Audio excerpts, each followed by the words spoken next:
আমার ভাইয়েরা, এই দুনিয়া তো থাকার জায়গা নয়, যে কোনো মুহূর্তে দুনিয়া থেকে বিদায় নিয়ে নেব। এই জন্য আল্লাহ বলছেন, কাফের হইও না, মুনাফিক হইও না, জালিম হইও না, ফাসিক হইও না, মুশরিক হইও না। আল্লাহ বলছেন, আমার সঙ্গে সাক্ষাৎ করবে তুমি, ওয়ালা তামুতুন্না ইল্লা ওয়া আনতুম মুসলিমুন। মুসলমান হয়ে আমার কাছে চলে আসো। হয়তো বলবেন, হুজুর আমি তো মুসলমান, আমার বাপও মুসলমান, আমার নামের আগে মোহাম্মদ, নামের শেষে ইসলাম, মোহাম্মদ শরীফুল ইসলাম, আমার নাম মোহাম্মদ শহীদুল ইসলাম, আমার ছেলের নাম মোহাম্মদ মুজাহিদুল ইসলাম।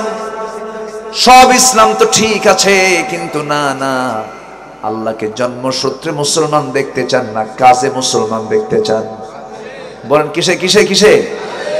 ব্রাহ্মণের ছেলে ব্রাহ্মণ হয়, খ্রিস্টানের ছেলে খ্রিস্টান হয়, ইহুদির ছেলে ইহুদি হয়, বৌদ্ধের ছেলে বৌদ্ধ হয়, কিন্তু মুসলমানের সন্তান মুসলমান হতে পারে না যদি তার মধ্যে ইসলাম না থাকে।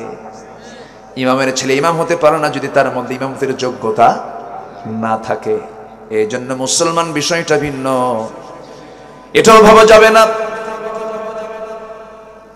হিন্দুদের মধ্যে শুধু ব্রাহ্মণরা ধর্মের জ্ঞান জানলে এনাফ, খ্রিস্টানদের মধ্যে পাদ্রীরা জ্ঞানে ধর্মের জ্ঞান জানলে এনাফ, বৌদ্ধ ধর্মে তাদের ধর্মের পুরোহিতরা ধর্মের জ্ঞান জানলে এনাফ। কিন্তু ইসলাম ধর্ম এমনটা নয়, শুধু আলেমরাই ধর্মের জ্ঞান জানবে না। ব্যক্তি জান্নাত চেষ্টা করবে, তারই ধর্মের জ্ঞান, দ্বীনের জ্ঞান দরকার আছে না নাই? আসতে বলবেন না, আছে না নাই? সবাইকে আলেম হতে হবে, সবাইকে জ্ঞানী হতে হবে। হয়তো বলবেন, হুজুর বুড়ো হয়ে গেছে, 60 বছর বয়স, এখন আবার কেমনে পড়বো, কেমনে আলেম হব, কেমনে জ্ঞানী হব? কামিল পাস তো কোনো শর্ত নয়, দাওরাই হাদিস করার শর্ত নয়, মাস্টার্স ডিগ্রি করাও কোনো শর্ত নয়। হালাল এবং হারামের জ্ঞান প্রত্যেকের মধ্যেই থাকতে হবে, কারণ জীবন সংসার চালাতে গিয়ে হালাল এবং হারাম না বুঝলে পরে আমি হারামটা হালাল বানাবো, হালালটা হারাম বানাবো, হারামটা হালাল বানায় ফেলবো, আমার সমস্ত আমলগুলো বিনষ্ট হয়ে যাবে। এই জন্য জ্ঞান অর্জন করার দরকার আছে না নাই? আসতে বলবেন না, আছে না নাই? একটু কান লাগান, দিলটা খুলে একটু বোঝার চেষ্টা করবেন, কানটা খাড়া করবেন, মনোযোগটা দেব আমরা। এই দুনিয়া থেকে আমি আপনি বিদায় নিয়ে নেব, আল্লাহ তাআলা সর্বনিম্ন বান্দাকে যে জান্নাতটা দিবেন, সেই জান্নাতটা হবে 10টা পৃথিবীর মতো একটা জান্নাত। কিছুক্ষণ আগে আমার আইয়ুব ভাই জাহান্নামের কিছু কথা বলে গেছেন, আমি একটু জান্নাতের কিছু কথা কই। উনি তো ভয় দেখায় গেছে, আমি একটু আশা দেই, ঠিক আছে না? আমার ভাইয়েরা, সর্বনিম্ন জান্নাতটা আল্লাহ রাব্বুল আলামিন দিবেন হলো 10টা পৃথিবীর মতো একটা জান্নাত। মনে হয় ছোট হয়ে গেছে নাকি? ছোট মনে হচ্ছে নাকি? 10টা পৃথিবী মানে কি? 50 কোটি 10 লক্ষ বর্গ মাইলের এই দুনিয়া, 228টা দেশ মিলে এই দুনিয়া, এরকম 10টা যোগ করলে যে এরিয়া হবে, আল্লাহ তাআলা সর্বনিম্ন একজন জান্নাতি কেমন জান্নাত দিয়ে দিবেন। এখন প্রশ্ন হলো, হুজুর এতগুলো জায়গা আল্লাহ পাবে কই? এরকম অনেকে চিন্তা করতে পারেন, আছে না জায়গা নাই? আসতে বলে জায়গা আছে না নাই? ছোট্ট ছেলে এখানে বসে গেছে না, খুব মনোযোগ দিয়ে উত্তর দিয়েছে, কিন্তু আগের মেহমানের খুব সুন্দর, কিন্তু যে প্রশ্ন ধরছিল ওই প্রশ্নের উত্তর তো আমিও পারবো না, কঠিন, কারণ এটা আরবি পরিভাষা। ওটা কি পরিভাষা? আরবি। উনি তো 500 টাকা দিবেন না তো, এই জন্য কঠিনটা ধরছে, তাই না? এই আইয়ুব ভাই কই? চলে গেছে, এমনি মজা করলাম। আমার ভাইয়েরা, তাহলে জান্নাত সর্বনিম্ন হবে কয়টা পৃথিবীর মতো বলেন? 10টা পৃথিবীর মতো একটা জান্নাত। কিন্তু এই মগনামাদ কোন একটা মৌজার আপনি জায়গা কিনতে যাবেন, মৌজা বোঝেন তো নাকি? মৌজা জায়গা কিনতে যাবেন আপনি, দাগ নাম্বার, RS নাম্বার, খতিয়ান নাম্বার। আপনি যখন জমিটা কিনতে যাবেন, জমিটা আপনি না দেখে কিনবেন না, দেখে কিনবেন। আপনি দেখবেন এই জমির দাগ নাম্বার ঠিক আছে কিনা, আরএসটা ঠিক আছে কিনা, সিএসএমআর ঠিক আছে কিনা, খতিয়ান নাম্বার ঠিক আছে কিনা, কোনো মামলা আছে কিনা, কোনো রিপোর্ট আছে কিনা, সবকিছু চেক আপ করে সবকিছু ঠিকঠাক করে উকিলকে দেখাবেন, আমিনকে দেখাবেন, এরপরে হালে গিয়ে দেখবেন আমার জমিও ঠিক আছে কিনা। ঠিক আছে না? সব চেক আপ করে এরপরে আপনি জমির দলিলে চলে যাবেন, দামাদামি ঠিকঠাক করে এরপরে জমির দলিলে চলে যাবেন, খারিজ হয়ে যাবে। সামান্য 60-70 বছরের জিন্দেগির জন্য যদি এত জমি চেক আপ করতে হয়, আমার জান্নাত খোঁজার জন্য দাগ নাম্বার খোঁজার দরকার আছে না নাই? আসতে বলবেন না, আছে না নাই? এখন প্রশ্ন হলো, হুজুর দুনিয়ার তো দাগ নাম্বার জানা আছে, কিন্তু জান্নাতের দাগ নাম্বার কোনটা? অবশ্যই জান্নাতের দাগ নাম্বার আছে। বুড়ো চাচার বয়স 60 বছর। বুড়ো চাচাকে যখন বলি, চাচা কোরআনটা পড়তে পারেন নাকি? না বাবা, মুখে আসে না। আসে না? এরকম আছে না? মুখে আসে না, পড়তেই পারি না বাবা। কিন্তু চাচাকে যখন বলা হয়, ও চাচা যান, ওই পেকুয়া চৌমোহনের মোড়ে 2 তলা একটা বিল্ডিং আপনার জায়গা আছে, সেখানে দোকানটাও ভাড়া দিয়েছেন, ওই জায়গার দাগ নাম্বার কত? 93। আছে? আছে বলার মতো আছে? ওই দাগ নাম্বার মনে আছে। চাচা আবার কক্সবাজার জসকোটেও চলে যায়। কক্সবাজার জসকোটে গিয়া ফাইল নিয়ে কোর্টের বারান্দায় ঘোরাফেরা করে সকাল থেকে বিকাল পর্যন্ত। চাচাকে বলা হয়, চাচা এই বুড়ো বয়সে আপনি ফাইল নিয়ে আপনি কোর্টের বারান্দায় দৌড়াচ্ছেন কেন? বাবা 10 বিঘা জমি নিয়ে মামলা আছে, লবণ চাষ করি, ওই জমিগুলো মামলা হয়ে গেছে, ওই মামলার রায় আসবে সামনে, কেস চলতেছে, উকিল বোঝে না, মাঝে মাঝে উকিলকে আমি বুঝাই। কি কথা কি বুঝতেছেন? তাহলে চাচা উকিলকেও বুঝান, আবার চৌমোহনের মোড়ের দাগ নাম্বারটাও তার জানা আছে। তাহলে কোর্টের মামলা বোঝেন, জমির দাগ নাম্বার বোঝেন, কিন্তু আল্লাহ তাআলা বান্দাকে যে 10টা পৃথিবীর মতো একটা জান্নাত দিবেন, তার দাগ নাম্বার বোঝার দরকার। সবার আগে না সবার পরে? সবার আগে না সবার পরে? আগে। সেই দাগ নাম্বার বোঝার জন্য কোরআনটা পড়তে হবে সবার আগে। 1 নম্বর জান্নাত, জান্নাতুল ফিরদাউসটা কোন দাগ নম্বরে আছে দেখেন। সূরা কাহফের শেষে আল্লাহ রাব্বুল আলামিন বলছেন, ইন্নাল্লাযীনা আমানু ওয়া আমিলুস সালিহাতি কানাত লাহুম জান্নাতুল ফিরদাউসি নুজুলা খালিদিনা ফিহা লা ইয়াবগুনা আনহা হিওয়ালা। জোরে বলুন আল্লাহু আকবার। আল্লাহ বলছেন, বান্দারে জান্নাতের দাগ নাম্বার তোমার কাছে আমি দিয়ে দিলাম। 2টা কাজ করবা তুমি, 2টা কাজ করলে আমি তোমাকে জান্নাতুল ফিরদাউস দিয়ে দেব। আরো 7টা যোগ করেছেন সূরা মুমিনুনে। আল্লাহ বলছেন আরো 7টা কাজ করবা তুমি, আমি আল্লাহ নিজেই ঘোষণা করছি, উলাইকা হুমুল ওয়ারিসুন الذين يرثون الفردوس هم فيها خالدون। জোরে বলুন আল্লাহু আকবার। বান্দারে 1 নম্বর জান্নাত তোকে দেব, এই 9টা গুণ তুই অর্জন করবি, আমি তোকে 1 নম্বর জান্নাত দিয়ে দেব। জান্নাত যাব কেমনে, তার সমস্ত কথাগুলো কোরআনে আছে না নাই? না জানলে আমি আমল করব কেমনে? জানার দরকার আছে না নাই বলেন? আচ্ছা, সবার আগে আমরা জানবো, জোরে বলি ইনশাআল্লাহ। এই কোরআন যে নাজিল হয়েছে, প্রথম কোন গুহায় নাজিল হয়েছে বলেন? কোন গুহায়? বলেন বলেন, কোন গুহায়? হেরা গুহায় যে নাজিল হলো, প্রথম যে শব্দ, প্রথম যে সেন্টেন্স, প্রথম যে ওয়ার্ড যেটা দিয়ে শুরু হয়েছে, নামাজ নয়, রোজা নয়, হজ নয়, যাকাত নয়, সাদকা নয়, আল্লাহ তাআলা তার পক্ষ থেকে নবীর কাছে প্রথম যে ওয়ার্ডটা দিয়েছেন, ইকরা, আপনি পড়ুন, আপনি পড়ুন। কার নামে? আসতে বলবেন না, কার নামে পড়ুন? আল্লাহর নামে পড়ুন। এই জন্য না পড়ে আল্লাহকে চেনা যাবে না, পড়ে জান্নাত খুঁজে পাওয়া যাবে না, পড়লে জাহান্নামের জ্ঞান অর্জন করা যাবে না। জানতে হবে, মানতে হবে। জ্ঞানী আর মূর্খ কখনো সমান হতে পারে না।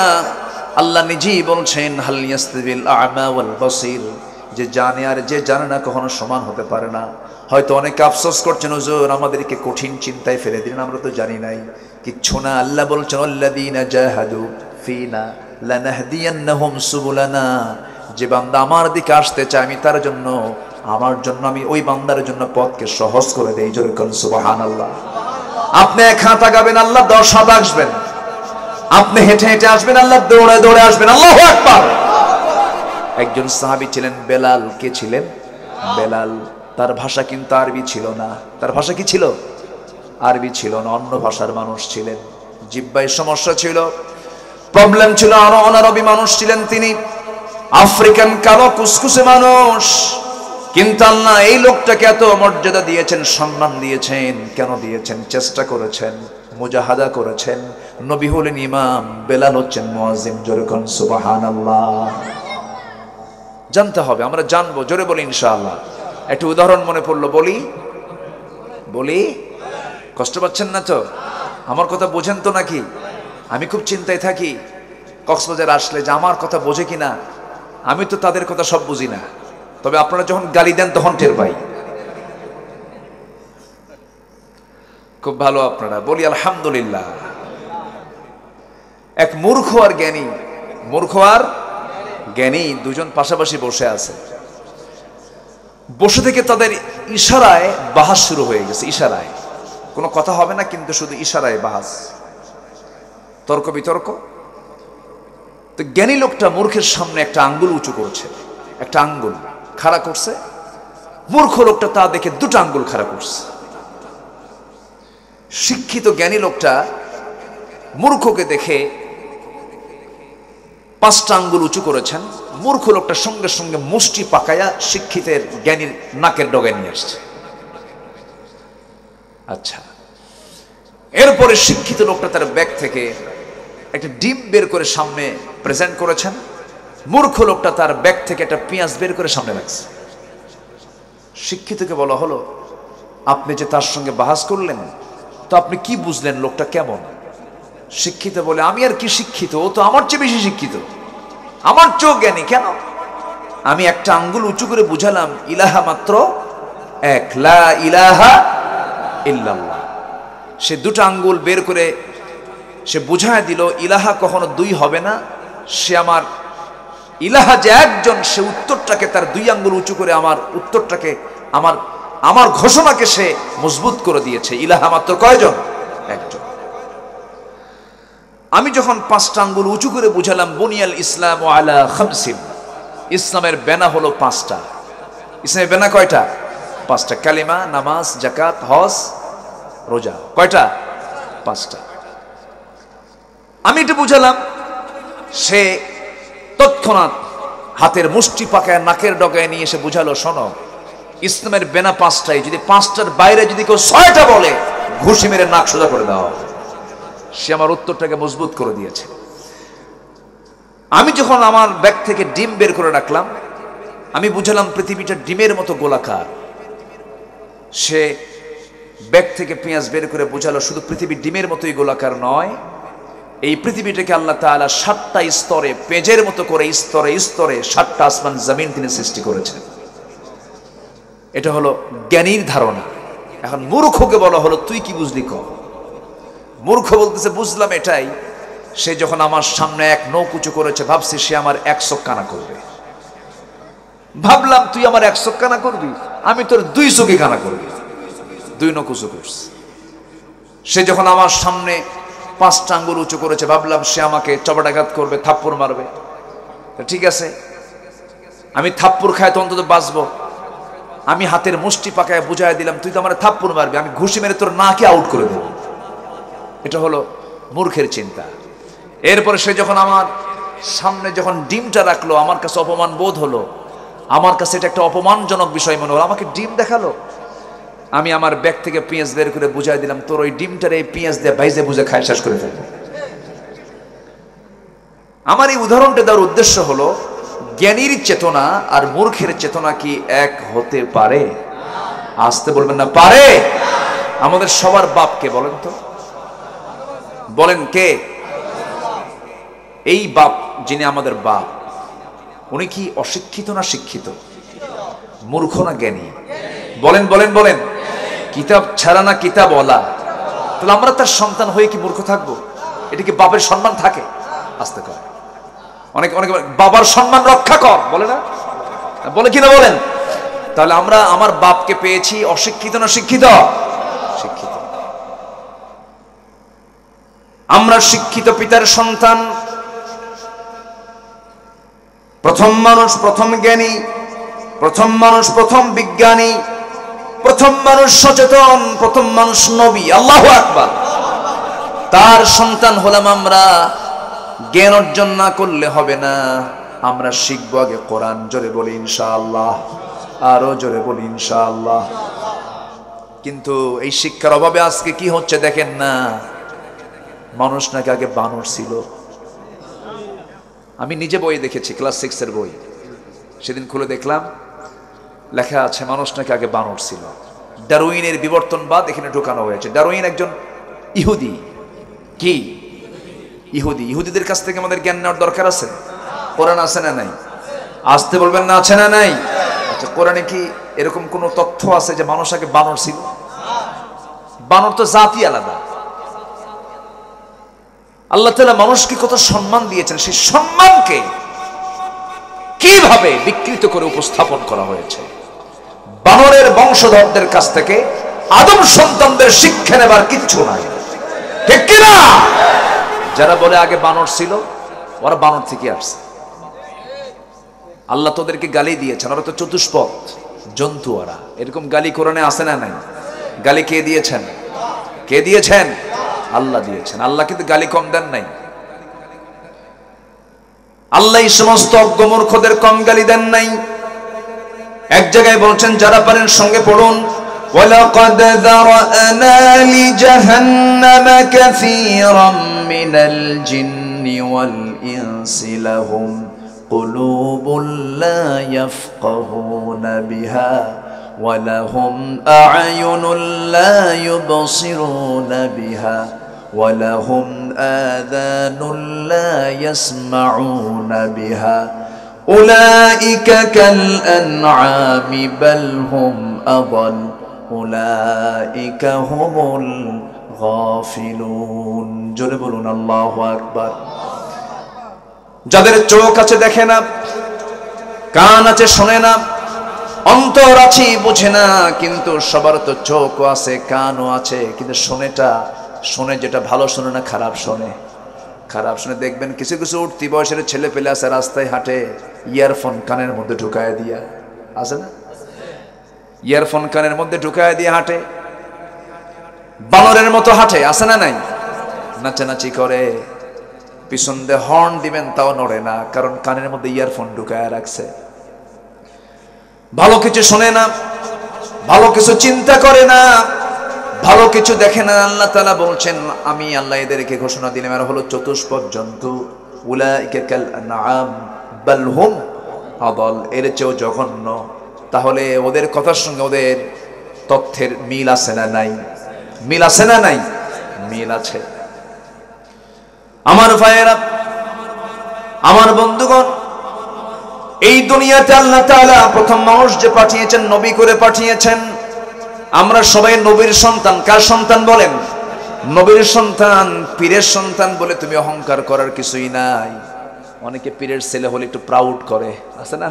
আমার বাপ পীর, আমি অমক সরকার, মোগল পাঠান, মির্জা সরকার, বিভিন্ন মানে বংশীয় কৌলিন্য বংশগত কিছু গর্ব অহংকার কিছু লোকের আছে না নাই? আসতে বলবেন না, আছে না নাই? আমার নবীর একই বংশ, কোরাইশ বংশ। সূরা কোরাইশও আছে। কোরাইশ বংশের সন্তান ছিলেন মুহাম্মদ সাল্লাল্লাহু। আবুল আহাব কোন বংশের? আসতে কয়, আবুল আহাব কোন বংশের? তো বংশতে লাভ আছে? বলেন, বংশতে লাভ আছে নাকি? নূহ আলাইহিস সালামের ছেলে কেনান মুসলিম না কাফের? নূহের আল্লাহর নবীর ছেলে হয়ে লাভ আছে না। ইব্রাহিম আলাইহিস সালামের বাবাকে আযর, মুসলমান না মুশরিক? তাহলে নবীর বাপ হয়ে লাভ আছে? নবীর বাপ হয়ে লাভ নাই, নবীর ছেলে হয়ে লাভ নাই। এরপর ফেমাস কোন বংশের লোক হয়েও কোনো লাভ নাই যদি ভিতরে ইসলাম না থাকে। আসতে বলবেন না, জোরে বলুন ঠিক কিনা? মসিরউদ্দিন ভাই, আমার পাশে কোনো এক পীরজাদা বসেছিল, পীরজাদা মানে ওনার বাবা পীর ছিলেন, ভাবসাব এমন, কথাই বলে না, বুঝলেন? সালাম দিল মানে ভাবসাব এমন, উনি মানে আসমান থেকে কেবল নাজিল হয়েছে, সালাম কালাম দিলাম, কোনো উত্তর টুত্তর নাই, মানে প্রাউড, অন্যরকম অহংকার ভাব। তো বললাম আপনার নাম কি? আমি পীরজাদা অমক। আমি বললাম আপনি তো পীরজাদা আর আমি তো নবীজাদা। নবীজাদা মানে আমার বাপ আদম নবী, আমি তার ছেলে, আমি নবীজাদা, আর আপনি তো পীরজাদা। কি আমার কথা কি বুঝতেছেন আপনার? আমার কথা কি বোঝা গেল? ওয়ালাকাদ কাররামনা বানি আদম, আমি আদম সন্তানকে সম্মান দিয়েছি। যে মানুষ অহংকার করে সে মানুষ না, সে অমানুষ, ঠিক কিনা? সে অমানুষ। মানুষ কখনো অহংকার করতে পারে না। যে লোকটা অহংকারী, ভাববেন ওর পতন সামনে খুব কাছাকাছি। মানুষ হবে অহংকারী না বিনয়ী? অহংকারী না বিনয়ী? বিনয়ী হবে। আমরা মানুষ, আমরা বিনয়ী হব, আমরা অনুগত গোলাম হব কার? আসতে বলবেন না কার? আল্লাহ। সবার আগে আমরা চিনব কাকে? আল্লাহকে। জিকির করব কার?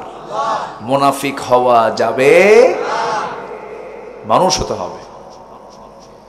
আমার ভাইয়েরা, এতক্ষণের আলোচনায় যে বিষয়টা আমি আপনাদের বোঝাতে চাচ্ছিলাম, আমি কখন মুনাফিক হব, আমি কখন মুশরিক হব, আমি কখন কাফের হব, আমি কখন জালিম হব, এগুলো যদি আপনি না জানেন, নিজেই তো বুঝবো না আমি কখন মুনাফিক হয়ে গেছি।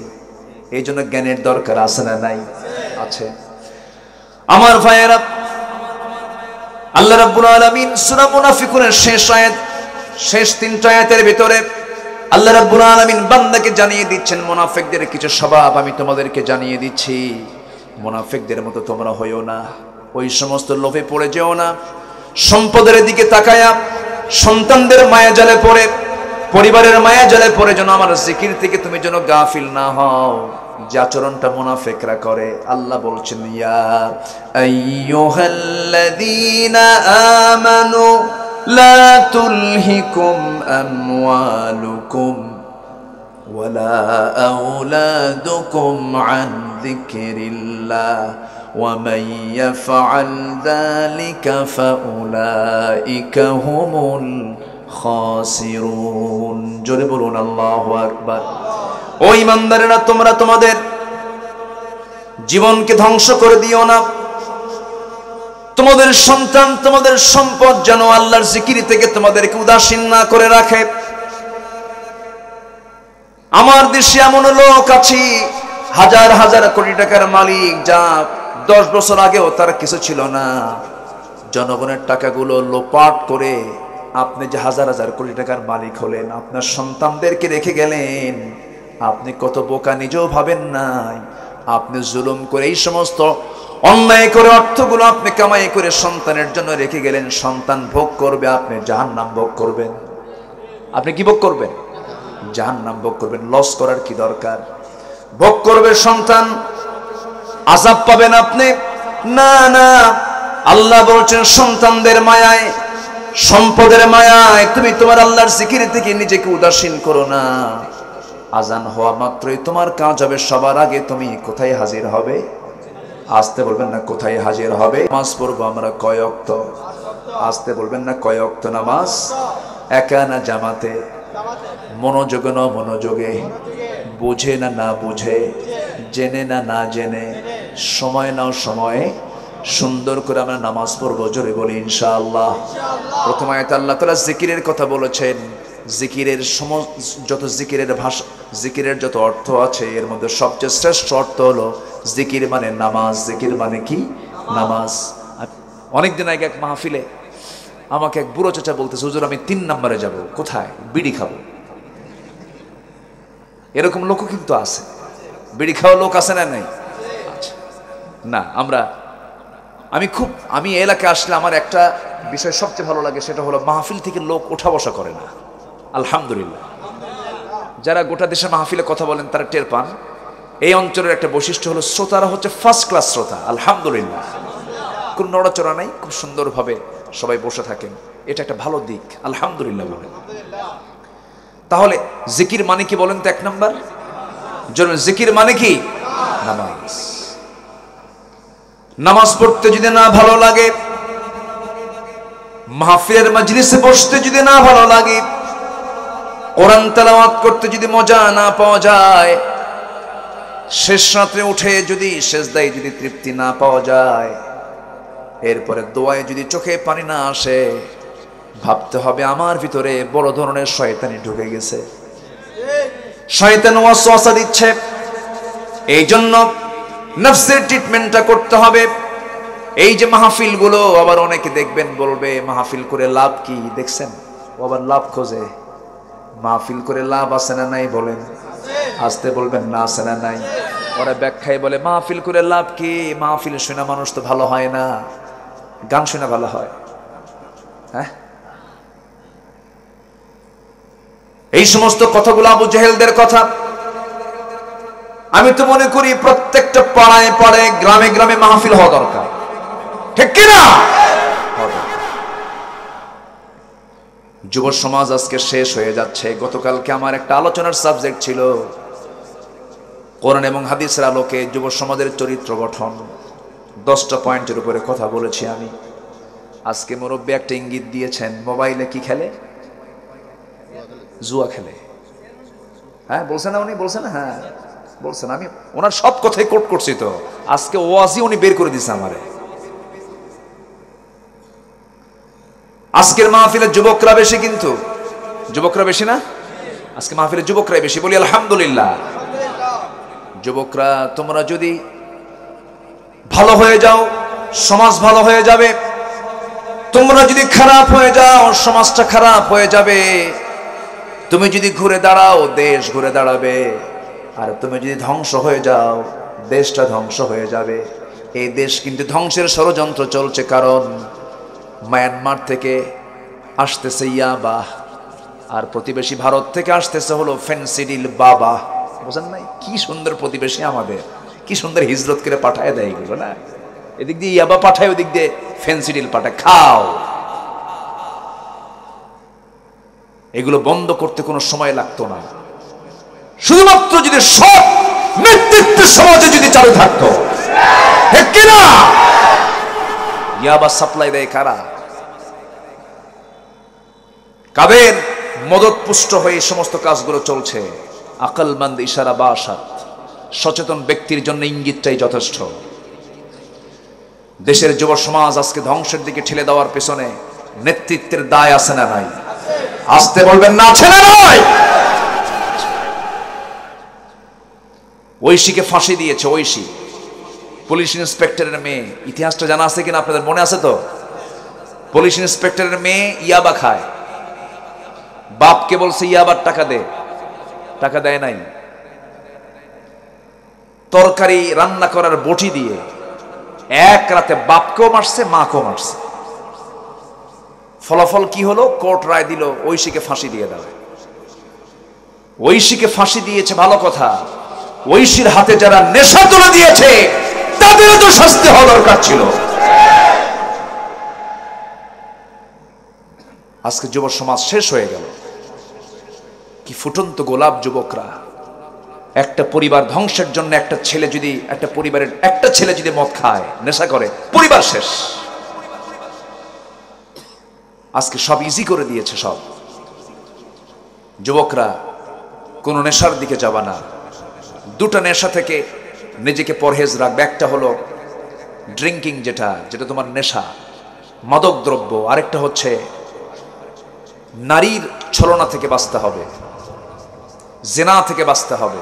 জেনা এবং মদ, এই দুটো থেকে তুমি যদি বাঁচতে পারো, আল্লাহর একটা জান্নাত তোমার জন্য খোলা আছে। জোরে বলি সুবহানাল্লাহ, জোরে বলি সুবহানাল্লাহ। কিন্তু আজকের সমাজে জেনা আছে না নাই? মদ আছে না নাই? দুটাই আছে। সুদ, জুয়া। জুয়া বোঝেন তো? জুয়া কাকে বলে? ওই যে মোনাজাত ধরে, মোনাজাতে মোনাজাত ধরে না। আমি আজকে চেয়ারম্যানের পক্ষে কথা বলতেছি তো। চেয়ারম্যানদের কাছে সব কিছু থাকে, ওনারা তো দরবার করেন। সমাজের কি ক্রাইম, সমাজের কি সমস্যাগুলো ওনারা ফেস করেন। এই ইউনিয়নে কিন্তু এমন সন্তান খুঁজে পাওয়া যাবে যে সন্তান মাকে ভাত দেয় না। আছে না নাই? কথা বলবো কথাগুলো বলবো। এরকম আছে। আবু জাহেলের সমাজে 4টা কাজ ছিল: মদ, জেনা, জুয়া, সুদ। মদ, জেনা, জুয়া, সুদ, এই 4টি বৈশিষ্ট্য হলো আবু জাহেলের সমাজের। আজকে আমাদের মুসলিম সমাজে এগুলো আছে না নাই? আসতে বলবেন না আছে না নাই? এই লক্ষণ কি মুসলিম সমাজের লক্ষণ না আবু জাহেলের সমাজের লক্ষণ? তাহলে আমরা মুসলমান হই কেন? আমরা বলি আমরা মুসলমান হয়ে গেছি, কোথায় আমরা মুসলমান হতে পারলাম? আমাদের ধর্মের নাম ইসলাম। ইসলাম বলছে সুদ হারাম, ইসলাম বলছে মদ হারাম, ইসলাম বলছে জেনা হারাম, ইসলাম বলছে জুয়া হারাম। আজকে সমাজ আমরা কি হারাম রেখেছি না হালাল রেখেছি? হালাল প্রকাশ্যে চলছে। মদের বোতল কক্সবাজারে আছে না নাই? দোকানদার, কাস্টমার, সুদ আছে না নাই? সুদের কারবারও থাকলো, জেনার কারবারও থাকলো। আল্লাহ বলছেন আমি জেনাকে সম্পূর্ণ হারাম করে দিয়েছি। ওয়ালা তাকরাবুজ জিনা, জেনার তোমরা নিকটেও যেও না। কিন্তু কক্সবাজারের সি বিচে চলে যাবেন, জোড়ায় জোড়ায় যে সবগুলো বসেছে সবাই স্বামী স্ত্রী, সবাই স্বামী স্ত্রী নাকি? কিন্তু এই যে ঢোকার সময় তো আগে যদি চেক আপ করতো, তোরা যে 2 জন জোড়ায় জোড়ায় কবুতরের মতো আসছিস, তোরা কারা? এই হিসাব নেওয়ার কি কোনো লোক আছে নাকি? আসতে বলবেন না আছে নাকি? নাই। এই হিসাব নেবে কে? বরঞ্চ যে জায়গায় শিক্ষা অর্জন করি, ঢাবির দিকে তাকান, চবির দিকে তাকান, রাবির দিকে তাকান, বুয়েটের দিকে তাকান, ডুয়েটের দিকে তাকান, বড় বড় শীর্ষস্থান ইউনিভার্সিটির দিকে তাকান। আমিও ঢাবির ছাত্র ছিলাম, ঢাকা ইউনিভার্সিটিতে আমিও পড়াশোনা করেছি, টুকটাক কিছু পড়ছি। তো এই যে ইউনিভার্সিটিগুলো, প্রত্যেকটা ক্যাম্পাসের সামনে আপনি লক্ষ্য করে দেখবেন ক্লাস হয় 2টা, একটা ইন কোর্স আর একটা আউট কোর্স। একটা ইন কোর্স আর একটা আউট কোর্স। আউট কোর্সটা কি? আউট কোর্স হলো, সেই আউট কোর্সটা হলো প্রকাশ্যে গাছের তলে দুইটা ছেলে মেয়ে কপতি গাছের তলে 2 জন বসে সময় ব্যয় করছে, ঘন্টার পরে ঘন্টা সময় ব্যয় করছি। ছেলে মেয়ে একসঙ্গে গল্প গুজব করছে, বুকে বুক মিলে হাতে হাত মিলে। আবার মেয়ের উরুতে মাথা রেখে ঘন্টার পরে ঘন্টা কুকুরের মতো শুকুরের মতো লজ্জাহীনের মতো বসে বসে গল্প করছে। স্বামী স্ত্রী কোনো পরিচয় নাই। সমাজের সমস্ত লোকজনগুলো এগুলো দৃশ্যগুলো দেখতেছে।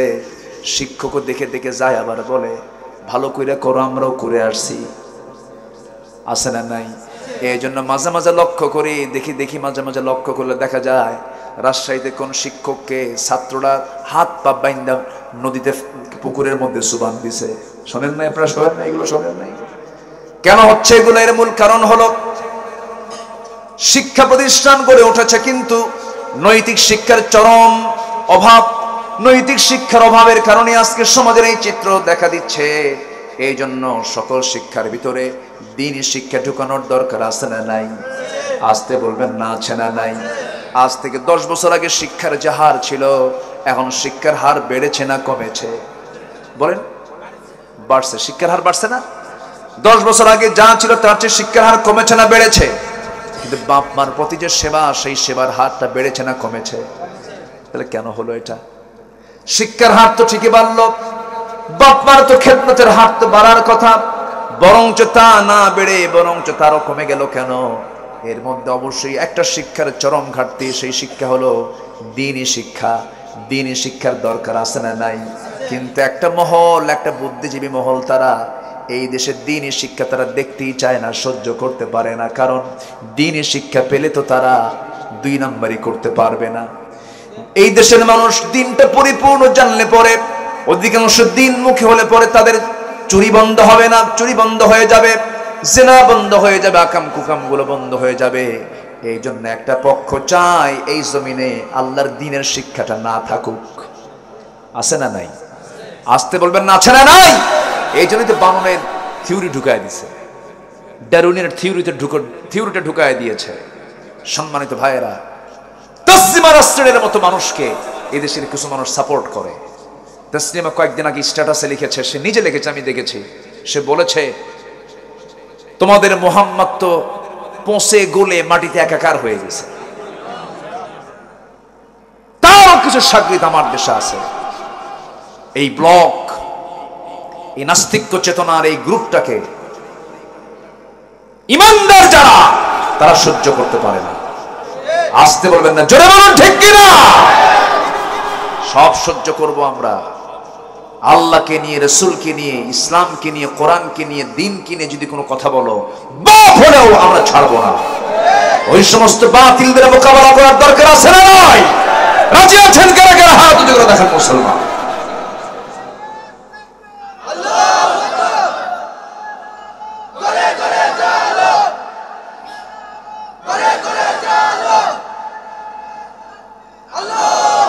আল্লাহ কবুল করুন, জোরে বলে আমিন। যুগে যুগে দ্বীন শিক্ষাকে, ইসলামকে, ইসলামের আলোকে নিভিয়ে দেওয়ার জন্য যুগে যুগে এই ষড়যন্ত্র ছিল, এখনো আছে না নাই? আসতে বলবেন না, আছে না নাই? মুখে, চেহারায়, পোশাকে আপনি বুঝবেন না, কিন্তু ভিতরটা হলো মুনাফিকি দিয়ে ভরা। আছে না নাই? আছে। টাকা আছে, হজে যায়, হজ করে আসে, নামাজও পড়ে, কিন্তু পাক্কা মুনাফিক। আছে না? সম্মানিত ভাইয়েরা, দ্বীন শিক্ষাকে, ঐশী শিক্ষাকে, আসমানি কিতাবকে নিভিয়ে দেওয়ার জন্য যুগে যুগে অনেকে ষড়যন্ত্র করেছে। ফেরাউন কম চেষ্টা করে নাই, আসমানি কিতাবে আগুন ধরিয়ে দিয়েছে, আলেমদেরকে হত্যা করেছে। মুসা আলাইহিস সালামের জন্মকে ঠেকানোর জন্য 40,000 শিশুকে এট এ টাইম হত্যা করেছে ফেরাউন। এই পৃথিবীতে হত্যা রাজনীতি প্রথম শুরু করেছে ফেরাউন। এই দুনিয়াতেও যারা হত্যা রাজনীতি যারা করে, এরা সবগুলো ফেরাউনদের প্রেতাত্মা। আছে না নাই? কিন্তু ফেরাউন তো টিকে নাই, ফেরাউন তো শেষ।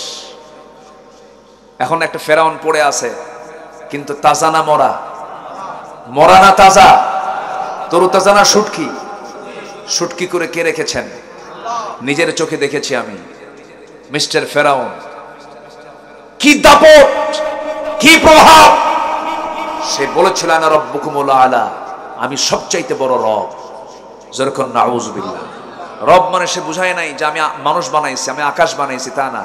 সে বলেছে মিশর জনপদে কারো আইন চলবে না, কোন আল্লাহর আইন চলবে না, আমি ফেরাউন, আমার আইন চলবে। যেরকম নাউযুবিল্লাহ। এখনো এই দুনিয়াতে আছে না নাই?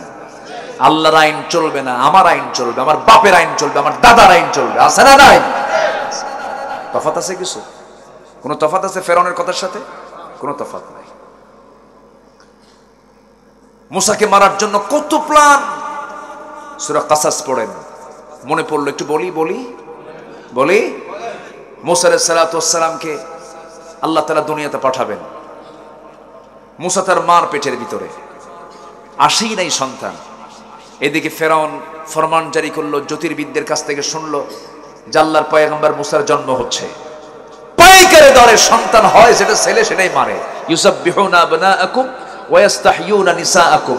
ছেলে সন্তানগুলো সব জবাই করে শেষ করে দিল। কিন্তু আল্লাহ তাআলা বললেন, ফেরাউন তুই আমার মুসাকে মারবি, অসম্ভব ব্যাপার। আল্লাহ তাআলা মুসার মাকে ওহী দিয়ে জানায়া দিলেন, ওয়াওহাইনা ইলা উম্মি মুসা আন আরদি'i ফাইন খিফতি আলাইহি ফাআলকিহি ফিল ইয়াম্মি ওয়ালা তাখাফি ওয়ালা তাহজানি। হে মুসার মা, টেনশন করো না, সন্তান ডেলিভারি হয়ে যাক। যদি আশঙ্কা করো সন্তানটা আস্তে করে তুমি দরিয়ায় ভাসায়া দিবা। জান্নাত থেকে বাক্স হাজির করা হলো। সেই বাক্স বন্দি করে খরস্রোতা নদীতে, ঢেউওয়ালা নদীতে যখন ছেড়ে দেওয়া হলো, সেই ঢেউয়ের তালে তালে সেই বাক্সটা ভাসতে ভাসতে গিয়ে এমন জায়গায় গিয়ে থামলো। একটা কথা আছে, যেখানে বাঘের ভয় সেখানে নাকি রাত হয় বা রাত পোয়ায়। সেই জায়গায় গিয়ে থেমে গেল, যেখানে রাজরানী আসিয়া আলাইহিস সালাতু ওয়াস সালাম ইমরাতা ফিরাউন গোসল করার জন্য ঘাটে নামেন। ঘাটে নেমে তিনি গোসল বানাবেন। রাজরানীর লোকজন সব প্রস্তুত, গোসলে তিনি নামবেন। এমন সময় দেখতে পেলেন সামনে সুন্দর একটা কাঠের বাক্স। কে যেন, এটা কি? তিনি বললেন, দেখো তো এর মধ্যে কি আছে। একজন গিয়ে খুলতে চেষ্টা করলো, পারলো না। কেউ খুলতে চেষ্টা করলো, পারলো না। একটা আলাদা পাসওয়ার্ড, আলাদা লক, এই লকটা কেউ খুলতে পারে না। কিন্তু আসিয়া যখন সামনে চলে গেলেন, যখন তার সামনে আনা হলো, হাতটা লাগালেন, সঙ্গে সঙ্গে অটোমেটিক খুলে গেল। যখন খুললো দেখতে পেলেন 4 হাত পা শুধু নড়াচড়া করতেছে, মাথায় কালো কালো কেশ, সুন্দর চেহারা, ভ্রু যুগল। সন্তানটার চোখ দেখে, চেহারা দেখে আসিয়ার পছন্দ হয়ে গেছে। সন্তানটা কোলের মধ্যে উঠায় নিলেন। সন্তানটা কোলের মধ্যে উঠায় নিয়া এবার সামনের দিকে রওনা করছেন। আর মনে মনে চিন্তা করছেন, আমার তো কোনো ছেলে সন্তান নাই, সন্তানটাকে ধীরে ধীরে বড় করব আমি। সন্তানটা নিয়ে যখন মূল রাজপ্রাসাদের মূল ফটকের সামনে যখন দাঁড়ায় গেছে, ফেরাউন বলছে, আসিয়া, তোমার কোলে সন্তানটা তুমি পাইছো কই? ছেলে সন্তান। কুররাতু আইনিল লি ওয়ালাক, আমার চক্ষু আপনার চক্ষু শীতল করে দিবে এমন সন্তান, দেখেন কি সুন্দর ফুটফুটে চেহারা।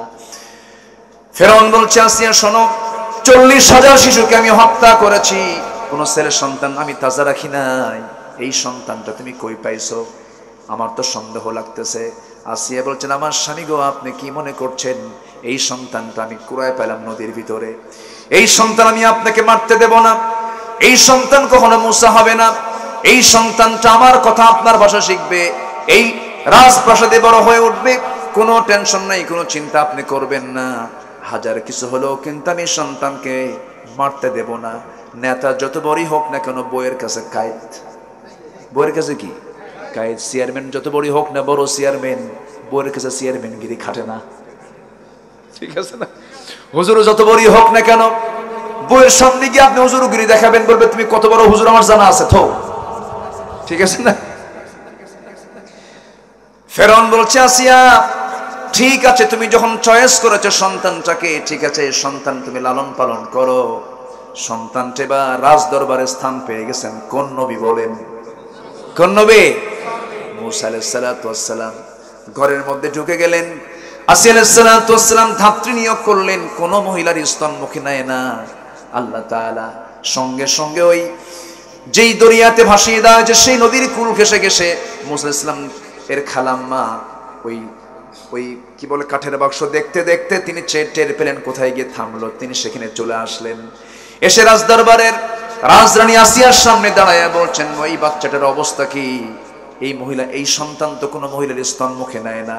চিন্তা করবেন না, কোনো সমস্যা নাই। আমার জানা মতে একজন মহিলার খোঁজ আমি দিতে পারবো। আমার মনে হয় এই সন্তানটা ওই মহিলার স্তনটা মুখে নেবে, মানে তার মাকে ডেকে আনো। তার মাকে যখন ডেকে আনা হলো, 3 দিনের মাথায় যখন তার মা সন্তানটার সামনে হাজির হয়ে গেছে, সন্তান মাকে চিনতে পেরেছে। মা সন্তানটাকে কোলের মধ্যে উঠায় নিয়ে ঘ্রাণ টের পেয়ে গেছে, স্তনটা মুখে দিয়েছে। 3 দিনের বাচ্চা, ফুটফুটে বাচ্চা, মাকে পায়ে দুধ খাওয়া শুরু করে দিয়েছে। আসিয়ার মুখে হাসির ঝিলিক দেখা দিল। আসিয়া বলছেন, আমার স্বামী ফেরাউন, এই মহিলা আজ থেকে 3 দিন পর্যন্ত কত মহিলা আসলো গেল, কারো দুধ সে মুখে নেয় না। এই মহিলাকে এই সন্তান পছন্দ করে ফেলেছে। এই মহিলাকে এই দরবারে রাখতে হবে। এই মহিলাকে কোথাও যেতে দেব না।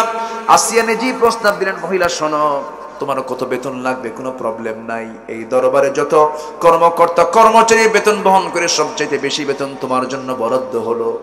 মাসে মাসে বেতন দেব আমি তোমাকে, এবং তোমার জন্য এবং সন্তানের জন্য দক্ষিণা হাওয়া বয় এমন একটা দামি ঘর তোমার জন্য দিয়ে দিলাম। এসি শীতাতপ নিয়ন্ত্রিত ঘর তোমার জন্য বরাদ্দ হলো। আল্লাহ বলছেন, ফেরাউন রে, আমার মুসাকে মারবি, তোর বাড়ির 1 নম্বর রুম দখল। সুবহানাল্লাহ বলবেন না? 1 নম্বর রুম দখল। মুসার মা কি দিয়ে মুসাকে দুধ খাওয়াবো, আর তোর পকেট থেকে মাসে মাসে টাকাও খসাবো। আল্লাহু আকবার বলবেন না? ফয়সালা কার? আসতে বলবেন না? ফয়সালা কার? আল্লাহর। সন্তানটা মার দুধ খায়, 2 বছর পূর্ণ হলো। কোনদিন মুসা আলাইহিস সালামকে ফেরাউন কোলে নেয় নাই। 2টা বছর পার হয়ে গেছে। আসিয়া বলছেন, আমার স্বামী আপনি কত বড় পাষাণ মানুষ, একটু দয়া মায়া নাই, বাচ্চাটা কোলের মধ্যে নেন না। ঠিক আছে, দাও। হাতের মধ্যে নিয়ে সন্তানটাকে কোলে নিয়ে ফেরাউন চুপ থাকলেও হতো, কিন্তু সে জোরপূর্বক তার গালে চুমো খেতে চাচ্ছে, জোর করে চুমু খেতে চায়। এমন সন্তান কি দিতে চায় নাকি বলেন? সন্তান যদি না চায় সহজে কিন্তু খাওয়া যায় না। মুখ বাঁকা করে আছে, চেহারাটা বিমর্ষ হয়ে আছে। ফেরাউন কি করলো? চেষ্টা করে যখন তার গালে চুমু খেতে উদ্যত হচ্ছে, বারবার বারবার তিনি মুখটা সরায় নিচ্ছেন, তাও শোনে না। এবার যখন স্বৈরাচারী কায়দায় জোর করে মাথাটা চেপে ধরে যখন চুমু খেতে উদ্যত হচ্ছিল, আস্তে করে ডান হাতটা বের করে গাল যে দেখেন থাপ্পড় মারছে। থাপ্পড় খাওয়ার সঙ্গে সঙ্গে ফেরাউনের মাথা চক্কর মেরে উঠছে। আসিয়াকে বলতেছে, আসিয়া, থাপ্পড়ের ওয়েট তো প্রমাণ করতেছে এটাই মূসা। কি কথা কি বুঝতেছেন? থাপ্পড় যে মারলো আমারে, আমার কাছে মনে হচ্ছে এটাই মূসা হবে, আমি তো নিশ্চিত হয়ে গেলাম। এবার রাসূল সাল্লাল্লাহু আলাইহি ওয়াসাল্লাম বলছেন, আপনার কি চিন্তা আপনি বলেন, আমি এখনই হামানকে ডাকবো, এই মুহূর্তে জান্নাত রেডি করবো, আমি ওকে দুনিয়া থেকে বিদায় করে দেব। কেন? ও আমারে থাপ্পড় মারলো কেন? আসিয়া বলছেন, আপনি থাপ্পড় খাইছেন, ছোট্ট বাচ্চার, 2 বছর বাচ্চার থাপ্পড় খায়া আপনি ফেরাউনের মতো লোক শীত হয়ে পড়েন। এই কথা যদি অন্য মানুষে জানে, আপনার মান সম্মান থাকবে নাকি? ফেরাউন কয়, আসিয়া তাই তো, তুমি এই কথা কাউরে বলো না। আল্লাহ কয়, ঠিক আছে। যেরকম সুবহানাল্লাহ। কে বাঁচান? আসতে বলবেন না, কে বাঁচান? আল্লাহ বাঁচায় দেন। ষড়যন্ত্র টিকবে না, কোন ষড়যন্ত্র টিকবে না ইসলামের কাছে। যদি বলি ইনশাআল্লাহ।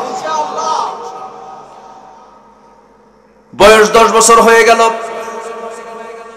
কথা বলবো।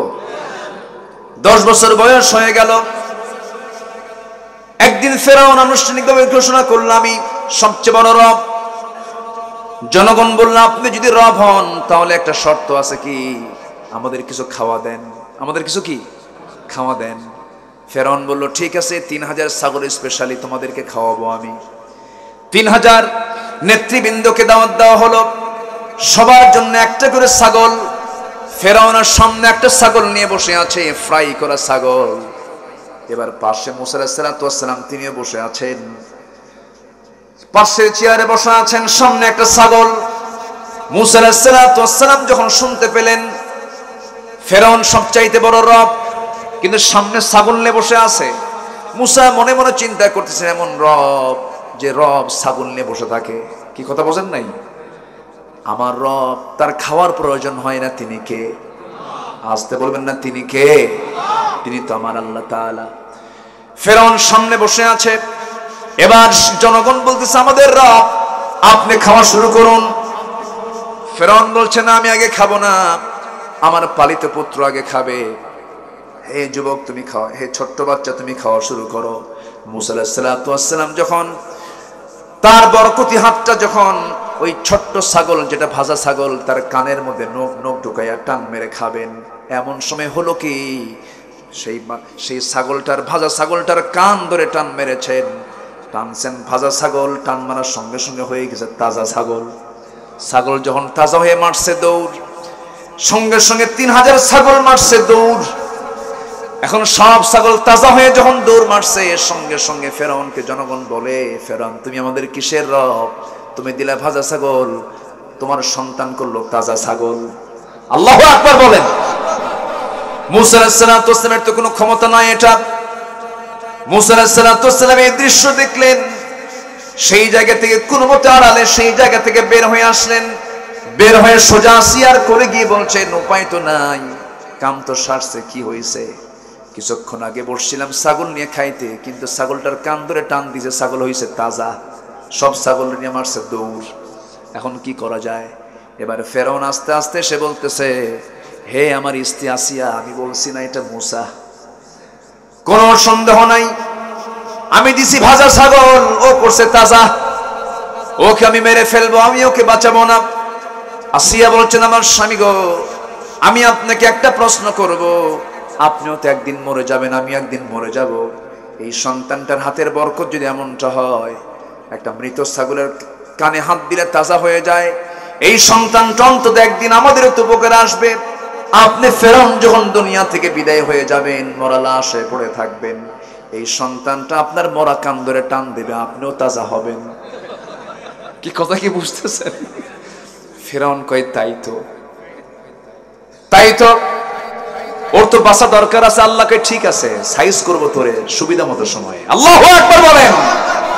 আল্লাহ আছে না? আসতে বলে আল্লাহ আছে না নাই?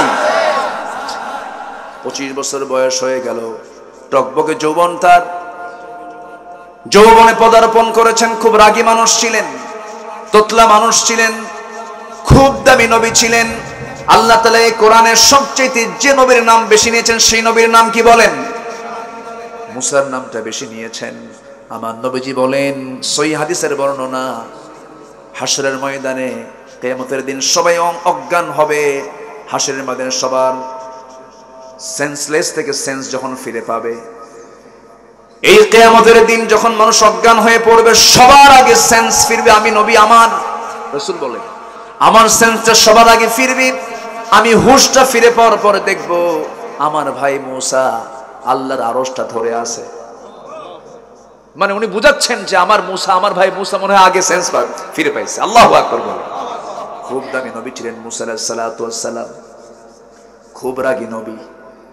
যে রাগ আছে যার, সততা আছে তার। কিন্তু মুনাফিকরা রাগেও না, কি ওরা রাগেও না, হাসেও না। মুনাফিকদের চেনা খুব কঠিন। একটু পরে আসতেছে, আজকে প্রয়োজনে ফজর পর্যন্ত কথা হবে। কি থাকবেন নাকি? আছেন তো আপনারা নাকি? আছেন আপনারা? ঠিক আছে, ফজর পর্যন্ত আপনারা থাকবেন, আমি কিছুক্ষণ পর চলে যাব। খুব ভালো, বলি আলহামদুলিল্লাহ। প্রসঙ্গ যখন চলে আসলে একটু বলেই ফেলি। টকবকে যুবক মুসা আলাইহিস সালাতু ওয়াস সালাম খুব রাগী মানুষ। রাগের তো দরকার আছে, রাগের দরকার আছে না নাই? যাদের রাগ বেশি তাদের সততা বেশি। কি আমি কি ভুল বললাম? যে লোক রাগী না ও তো মানুষই না। রাগ থাকা দরকার, কিন্তু সে রাগ থাকতে হবে সত্যের পক্ষের রাগ, ঠিক কি না? আশিদ্দাউ আলাল কুফার, প্রতিবাদী হতে হবে। ইমানদার কখনো বসে থাকে না, ইমানদার প্রতিবাদী হয়। ইমানদার অন্যায়ের বিরুদ্ধে কথা বলে, ন্যায়ের পক্ষে কথা বলে। তা'মুরুনা বিল মা'রুফ ওয়া তানহাউনা আনিল মুনকার। মুসা খুব প্রতিবাদী মানুষ ছিলেন। তো ফেরাউনের গ্রুপের একটা লোক কিপ্তি এসে তার সামনে মাতব্বরি করতেছে। অন্যায় করেছে, ভুল করেছে, স্বীকার করে না। মুসা বলেন, তুমি তো ভুল করছো। কেন? আমি ভুল করি না। ভুল করছো তুমি? না, ভুল করি নাই। ভুল করেছো? না, ভুল করি নাই। হাতটা আস্তে করে শাসন করার জন্য মারছে। এখন উল্টা আল্লাহকে বলতেছে, আল্লাহ দোষ কিন্তু আমার না, আমি ওকে থাপ্পড় মারছি ও যেন ঠিক হয়, কিন্তু ও যে এরকম সাপ মরে গেলে যে সোজা হবে, এরকম সোজা হবে তা তো আমি জানি না। বলা হলো, তুমি এখন এই দেশে তোমার থাকা যাবে না, তোমাকে দেশ থেকে চলে যেতে হবে, হিজরত করতে হবে। নবীদের নিজের মাটিতে জায়গা হয়নি, আমার নবীরও নিজের মাটিতে জায়গা হয়নি। এলাকার মানুষ রসুলকে হত্যার অর্ডার দিয়েছে। আমার নবীর মতো ভালো মানুষ পৃথিবীতে কেউ এসেছে? কেউ আসবে? তিনি কাউকে ঠকাইছেন, জমির আইল ঠেলছেন, মিথ্যা কথা বলেছেন, রাগ করে থেকেছেন, তার মুখ কি গোমটা ছিল? এত সুন্দর মানুষকে হত্যার অর্ডার কেন দেওয়া হলো? শুধু বলেছেন মদ চলবে না, জিনা চলবে না, সুদ চলবে না, জুয়া চলবে না, অন্যায় কোনো কাজ সমাজে চলতে দেব না। এই জমিনে থাকতে হবে কার বিধান? কার বিধান? আজকে আপনি ওই কায়দায় দাওয়াত দেওয়া শুরু করেন, আপনি মামলা খাবেন, আপনি হামলায় শিকার হবেন, আপনি জেলখানায় ঢুকবেন, ঠিক কিনা? মুসা আলাইহিস সালাম প্রতিবাদ করলেন, মরে গেল, দেশ ছাড়লেন, চলে গেলেন। যেদিক চোখ যায় সেদিকে চলে গেলেন, অনেক দূর মাদিয়ান নামক এলাকায় চলে গেলেন। মাদিয়ান যাওয়ার পর প্রচন্ড ক্ষুধা, একটা সামনে একটা কূপ পেলেন। কূপের কাছে গিয়ে কূপ থেকে পানি তুলে পান টান করলেন। কেউ পরিচিত না, অপরিচিত একটা জায়গা, মানে একটা প্রত্যন্ত অঞ্চলে তিনি চলে গেছেন। হঠাৎ করে দেখেন ওই কূপকে লক্ষ্য করে দূর থেকে দুজন মহিলা বালতি নিয়ে হেঁটে হেঁটে আসতেছে। কূপ থেকে পানি তুলে বললেন, তোমাদের কি সমস্যা? পানি তুলে নিয়ে যাও। কেন? আমরা পারবো না, ঢাকনা টান দিতে, ওজনওয়ালা ঢাকনা, শক্তিশালী 7 থেকে 8 জন পুরুষ লাগবে, তাই তোমাদের কষ্ট হচ্ছে? কেন? আমরা সন্ধ্যার পর সবাই যখন পানি নিয়ে চলে যাবে, আমরা আড়াল করে পর্দার নিয়ম রক্ষা করে আমরা পানি নিয়ে চলে যাব। তোমরা আসছো কেন? কাবুনা শাইখুন কাবীর, আমাদের বাপ খুব বুড়া মানুষ, উনি নড়াচড়া করতে পারেন না, চোখে কম দেখেন, এই জন্য আমরা আসছি। তো উনি ভাবলেন যে না, এদের তো একটু উপকার করা দরকার, দাও বালতি দাও। বালতি নিলেন, কূপের ধারে গেলেন। যে ঢাকনা টান দিতে লাগে হলো 7 থেকে 8 জন, উনি নিজের হাতে ওই ঢাকনাটা ধরলেন, ধরি ফিকা মারলেন, 14 হাত দূরে গিয়ে ছিটকে পড়লো। 2 মহিলা মনে মনে কয়, এটা কি মানুষ না অন্য কিছু? ভয় পেয়ে গেছে।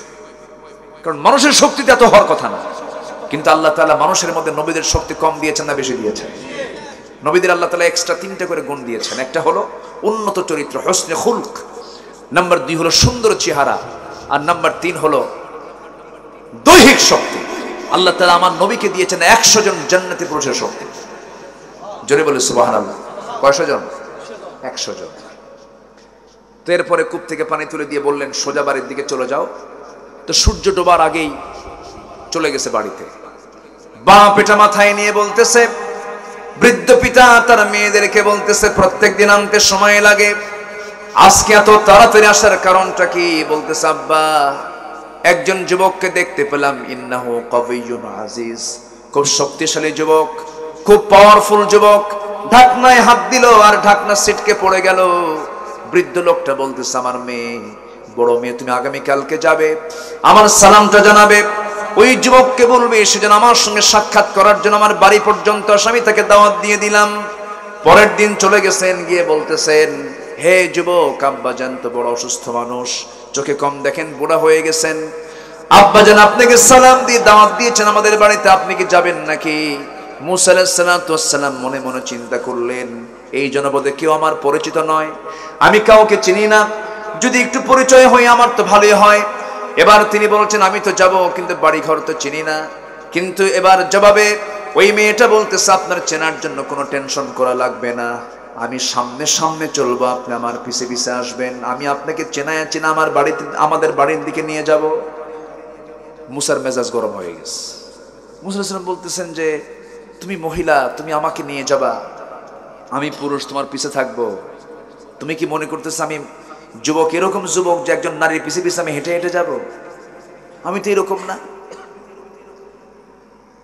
চোখ এরকম বড় করে বলতেছে, তোমার বাড়িতে আমি যেতে পারি, শর্ত হলো তোমার পিছে আমি থাকবো না, আমি সামনে থাকবো, তুমি পিছে আসবে। এর কারণ হলো, আমি যদি পিছনে থাকি, তুমি যদি সামনে থাকো, আমার চোখ তোমার দেহের দিকে চলে যাবে, আমার চোখের গুনাহ হয়ে যাবে। আমি সামনে চলবো, তুমি পিছে পিছে আসবে। পুরুষরা ইমামের জাত, নেতারা জাত, আমি সামনে সামনে থাকবো, তুমি পিছে পিছে আসবে। কোনো কথা বলতে পারবা না, শুধু 2টা শব্দ তুমি বলবা, ডান অথবা বাম, বাম অথবা ডান, এর চাইতে বেশি কোনো কথা বলা যাবে না। মহিলা মনে মনে চিন্তা করতেছে, গতকালকে দেখলাম শক্তিশালী যুবক, আজকে দেখি চরিত্রবান যুবক বটে, চেয়ে থাকে না, চরিত্রটা খুব সুন্দর। আল্লাহু আকবার বলেন। ছেলেদের 2টা গুণ থাকতে হবে। কয়টা গুণ? একটা হলো কর্মঠ, শক্তিশালী, কর্মঠ হতে হবে, আরেকটা হলো চরিত্রবান হতে হবে। এই মেয়েটা ওই মুসা আলাইহিস সালামের এই 2টা গুণ দেখে তার মনে মনে পছন্দ হলো, না, ছেলেটা অনেক ভালো। আলহামদুলিল্লাহ বলেন, জোরে বলি আলহামদুলিল্লাহ। তাহলে মুসা সামনে গেলেন না পিছে থাকলেন? পুরুষরা কি সামনে থাকবে না পিছনে থাকবে? এদেশের 18 কোটি মানুষ এখন কার পিছে বলে? কষ্ট পাচ্ছেন আপনারা?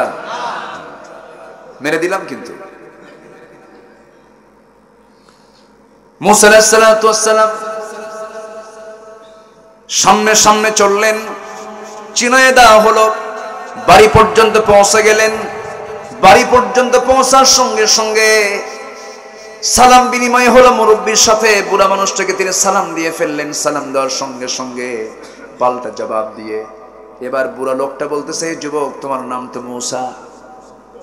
উনি থমকে দাঁড়াইছেন, এত দূর থেকে আসলাম, এই লোকটা আমারে চিনলো কেমনে? এই এলাকার লোকটা আমাকে চেনার কথা নয়। মনে মনে ভয়ও পাচ্ছেন, ফেরাউনের লোকজন নাকি আবার কি কথা বলছেন? এবার বলছেন, আপনি আমার নামটা জানলেন কেমনে, আমাকে চিনলেন কেমনে? এবার বৃদ্ধ লোকটা বলতেছে, শুধু তোমার নামটাও জানি না, তোমার কামও জানি। কি থাপ্পড় মারছো, মানুষ মরে গেছে, এরপরে তুমি এখানে আসছো। আরো জড়সড় হয়ে গেলেন। এবার বলছেন, বৃদ্ধ লোকটা বলছেন, যুবক, হে মুসা, তুমি যার সামনে দাঁড়িয়ে কথা বলছো, দুনিয়ার সাধারণ কোন বুড়োর কাতারের বুড়ো আমি নই। আল্লাহ তাআলা এই মাদিয়ানবাসীর জন্য যাকে পয়গম্বর করে পাঠিয়েছেন, আমি হলাম এই মাদিয়ানবাসীর পয়গম্বর। ওয়া ইলা মাদিয়ানা আখাহুম শুআইবা, আমি হলাম শুআইব আলাইহিস সালাতু ওয়াস সালাম। আল্লাহ তাআলা আমাকে পয়গম্বর করে দুনিয়াতে পাঠিয়েছেন। মুসার আনন্দ দেখে কে এবার জড়িয়ে ধরে বলছেন, আমি আমার জীবনের শ্রেষ্ঠ বন্ধু পেলাম, আলহামদুলিল্লাহ। এবার শোয়েব বলছেন, শোনো, গতকালকে আমার মেয়েকে দেখেছো, আজকে আমার মেয়েকে দেখেছো, আর দেখার কোনো সুযোগ আসতে কয় কেন? সুযোগ একটা মেয়েকে বিবাহের নিয়তে দেখা যায় আছে না নাই? আসতে দেখা যায় আছে না নাই? কিন্তু প্রস্তাব থাকবে একক না পারিবারিক? হ্যাঁ, ভালো করে কন, এই যুবকরা কথা কও। একা একা মোবাইলে, মোবাইলে না পারিবারিক ভাবে? হ্যাঁ, বলেন বলেন বলেন বলেন। মেয়ের পিতা প্রস্তাব দিচ্ছেন, গতকালকে আমার মেয়েকে দেখেছো, আজকে আমার মেয়েকে দেখেছো, আর দেখতে দেব না, দেখার পর্ব শেষ। আমার যে কোনো একটা মেয়েকে, দুইটা মেয়ের যে কোনো একটা মেয়েকে আমি তোমার সঙ্গে বিয়ে দেব, তুমি কি রাজি আছো নাকি? মুসা দারুণ খুশি হয়ে বলছেন, এখনই রাজি। বুঝলেন নাই? দিলেই করবো আমি, কারণ নবী হবে শ্বশুর। নবী হবে কি শ্বশুর, এত বড় ভাগ্য কার হবে? আমার নবী, আমার শ্বশুর হবেন নবী। সঙ্গে সঙ্গে রাজি হয়ে গেলেন। কিন্তু এবার শোয়েব আলাইহিস সালাম বৃদ্ধ লোকটা বলছেন, শোনো ও মুসা, তুমি যে আমার মেয়েকে বিয়ে করবে, তোমার রেকর্ড তো ভালো না। কি হয়েছে? থাপ্পড় মারলে মানুষ মরে, থাপ্পড় মারলে মানুষ মরে। তোমার রাগ আছে এখনো, এই রাগ তো কমাতে হবে। অতএব তোমার একটা দায়িত্ব হলো, আমার বাড়ির কিছু ছাগল আছে। কি আছে? ছাগল আছে। এই ছাগলগুলো তোমাকে 8 বছর লালন পালন করতে হবে। 10 বছর পালন করলে মাস্টার্স কোর্স, 8 বছর পালন করলে অনার্স কোর্স। মাস্টার্স কোর্স করবা না অনার্স কোর্স করবা বলো? মুসা বলছেন, ঠিক আছে, 10 বছর করলেই তো ভালো হয়। এই মেজাজি লোকটাকে দায়িত্ব দেওয়া হলো কি লালন পালন করার। ছাগল তো খুব শান্ত প্রাণী। ছাগল কথা শুনেন, গ্রামীণ লোক আপনারা, ছাগল তো চেনার কথা।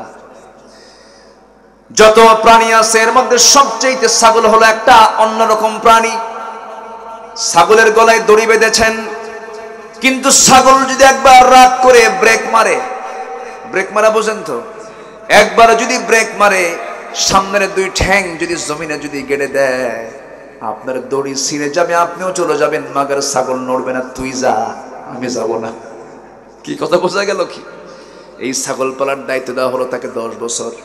ইবনে কাসিরের বর্ণনায় আসছে, সূরা কাসাসের তাফসীর এসেছে, 10 বছর লালন পালন করার পরে শেষ দিন তার ডিউটি যেদিন শেষ হয়ে যাবে, ছাগলগুলো নিয়ে যখন আসতেছেন, ছাগল পাল থেকে একটা ছাগল একদিকে একাকি দৌড় মেরেছে।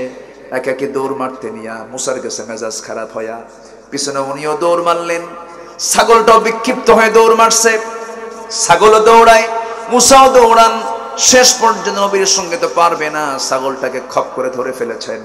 2 হাত 2 পা, 2 পা 2 হাতের মধ্যে তুলে নিয়েও শূন্যে চড়িয়েছেন, এক আসারে মেরে ফেলবেন। কিন্তু যখন তিনি আসার মারতে উদ্যত হয়েছেন, লক্ষ্য করে দেখেন ছাগলটার চোখে মুখে চরম ভীতির চিহ্ন। ভয় পাচ্ছে, লোমকূপ দিয়ে ঘামগুলো টপ টপ করে পড়তেছে। ছাগলটার এই অসহায়ত্বের চেহারা দেখে মুসা মনে মনে ভাবলেন, তুই তো ছাগল, তোকে মাইরা কি লাভ? তোর মাইরা তো কোনো লাভ নাই। 2 পা ছেড়ে দিয়া ছাগলটাকে কোলের মধ্যে নিয়া তিনি প্রাণীর প্রতি যে যত্ন নিতে হয় অত্যন্ত আদর করলেন, স্নেহ করলেন, আদর দিলেন।